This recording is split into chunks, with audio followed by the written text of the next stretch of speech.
Happy New Year, it's Mark Palick. We have a special guest today. Her name is Cheri Dorsey. She's part of a law firm here in Hunt Valley, Maryland, Sessa and Dorsey. I've known Cheri for a long time, and she's very good at what she does.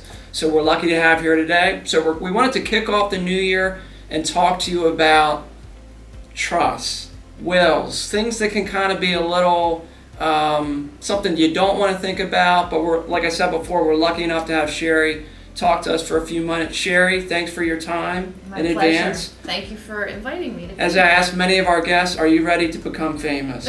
Absolutely. Great. First question, what are the key pieces of an estate plan? So there are many pieces to an estate plan. The most important, I would say, first of all, is a clear asset picture. So first of all, to do any estate plan, we need to know, what are we talking about here? What are the assets that you own that would pass on to individuals at your passing? So the asset picture, and then you will have either a last will and testament or perhaps a revocable trust. That would be your main document that distributes your assets.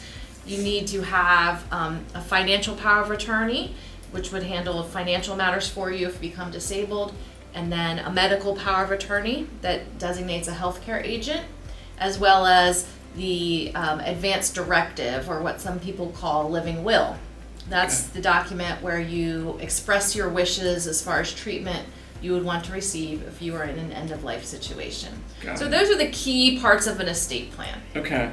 So something that happens quite a bit is people pull the dust off of a will that's 14 years old, or they've got a divorce, or life changes over time. So how often should people be reviewing their estate plan? Yeah, so there's a little bit of a misconception that once you sign these estate documents, you can put them away and you don't need to think about them again. But as we all know, really important part of the plan is what are the assets. So assets are constantly changing, your situation is constantly changing. And so because of that reason, we really do recommend that you think of your estate plan as something that actually requires a little bit of a wellness check. Okay. Like going to your dentist, going to your physician for a physical. Remind yourself, review your estate, your assets with your financial advisor, with your estate attorney. Look at how the assets are titled. Look at how the beneficiaries are designated. Make sure your documents and the people you named in those documents are still the right individuals for those fiduciary rules. So there's really no clear answer on how often, but I mean, ideally you look at it as sort of an annual review that you can do with your financial advisor too. Got it. So people with wills and trusts, with my experiences, people kind of procrastinate a lot with making these decisions.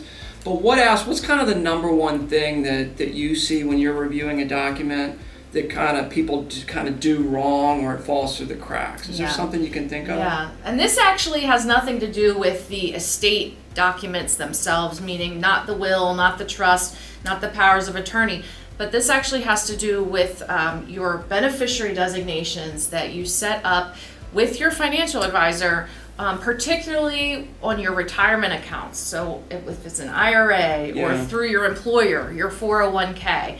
What we often find is that those things are kind of forgotten. They're not thought of as part of the plan because they're not within the will. And so what happens is sometimes people realize too late after the fact that there was no beneficiary designated, or they designated a prior spouse who they're not even married to any longer. Or they designated an individual who they just no longer wish to receive the account. So a key part is to recognize that it's really not just the documents that's your estate plan.